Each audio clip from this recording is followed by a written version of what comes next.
हम बात करने वाले हैं अफ्रीका के इथियोपिया में आई एक बड़ी वोल्केनो वार्निंग के बारे में। ये वार्निंग एक्सपर्ट्स ने इरटा इले वोल्केनो के लिए जारी की थी, जो अफ्रीका का एक बहुत ही एक्टिव वोल्केनो है। इस वीडियो में हम समझेंगे कि ये वार्निंग क्यों दी गई थी, हाल की एक्टिविटी क्या है, लोगों के लिए क्या खतरा है, और ये पूरा इलाका इतना ज्यादा डेंजरस क्यों माना जाता है।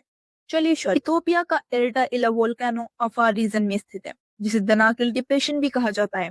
ये इलाका दुनिया के सबसे हॉट और सबसे एक्टिव जियोलॉजिकल क्षेत्रों में से एक है, क्योंकि यहाँ अफ्रीकन प्लेट्स एक दूसरे से दूर जा रही हैं। इस क्षेत्र को एक्सपर्ट्स अक्वार ट्रिबल जंक्शन कहते हैं, जहाँ तीन टेक्टोनिक प्लेट्स लगातार अलग हो रही हैं।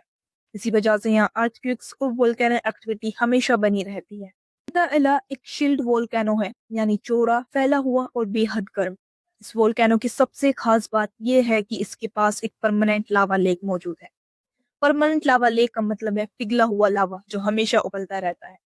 दुनिया में ऐसे लावा लेक्स बहुत रेयर होते हैं। सैटेलाइट्स इमेजेस में इस लावा लेक की ही साफ दिखाई देती है, और पिछले कुछ हफ्तों में इसकी एक्टिविटी लगातार बढ़ रही है। कल की रिपोर्ट के अनुसार एल्टा इले वोल्केनो की नॉर्थ क्रेटर में लावा का स्तर तेजी से बढ़ रहा है।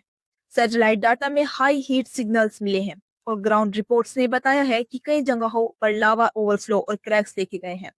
वोल्केनो से निकलने वाली टॉक्सिक गैसें भी बढ़ गई हैं। इस कारण स्थानीय अपार ट्राइब्स को वार्निंग दी गई है कि वे वोल्केनो के पास वाले रूट्स अवॉइड करें। एक्सपर्ट्स का मानना है कि ये एक्टिविटी 2017 जैसे एक और बड़े इरप्शन की ईयरली साइन हो सकती है। सवाल ये है कि ये वोल्केनो वार्निंग वास्तव में क्या बताती है। एक्सपर्ट्स के अनुसार वोल्केनो के नीचे मग्मा प्रेशर बहुत तेजी से बुल्ड हो रहा है। जितना ज्यादा मग्मा जमा होगा उतना बड़ा एक्सप्लोजन हो सकता है। वार्निंग्स का मतलब है कि लावा लेक ओवरफ्लो हो सकता है, नई फिशर्स खुल सकती हैं, टॉक्सिक गैसेस हवा में फैल सकती है, लोकल लोगों को इवैक्यूएट करना पड़ सकता है। बड़ा सवाल है कि क्या लोगों के लिए खतरनाक है। हाँ, लेकिन यह इलाका दुनिया के सबसे रिमोट इलाकों में से एक है। यहाँ कम आबादी रहती है, मुख्य रूप से अफार नोमैडिक ट्राइब्स। खतरा लेवल फ्लो, ग्राउंड क्रैकिंग और पोजन सल्फर गैसेस से होता है। इसी वजह से उन्हें अस्थायी रूप से कुछ रोड्स और कैंप्स बदलने की सलाह दी गई है। का रिफ्ट वैली एक जियोलॉजिकल वंडर है।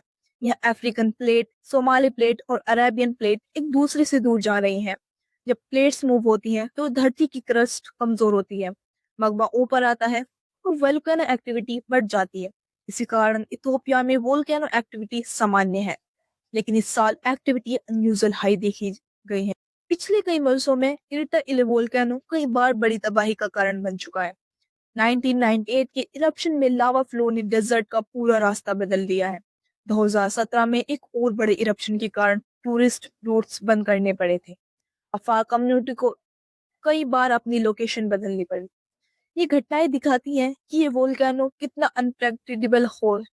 वोल्केनो इरप्शंस इन्वायरमेंट पर दो तरह का असर डालते हैं।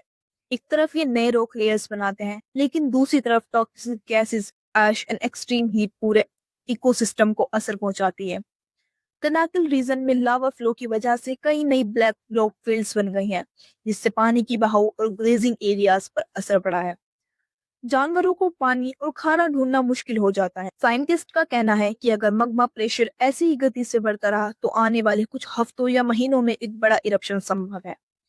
अभी सब कुछ मॉनिटरिंग होड में है, लेकिन वार्निंग साफ है। अल्टा इलाके एक्टिविटी सामान्य से ज्यादा बढ़ चुकी है। इथोपिया की इस वोल्केनो से जुड़ी वार्निंग हमें यह दिलाती है कि हमारी धरती अभी भी पूरी तरह एक्टिव है। टेक्नोलॉजी चाहे जितनी आगे बढ़ जाए, नेचर की शक्ति हमें सबसे बड़ी बताती है। मॉनिटरिंग जारी है और एक्सपर्ट्स लगातार डाटा स्टडी कर रहे हैं। कोई बड़ा अपडेट आएगा तो हम आपको इसी चैनल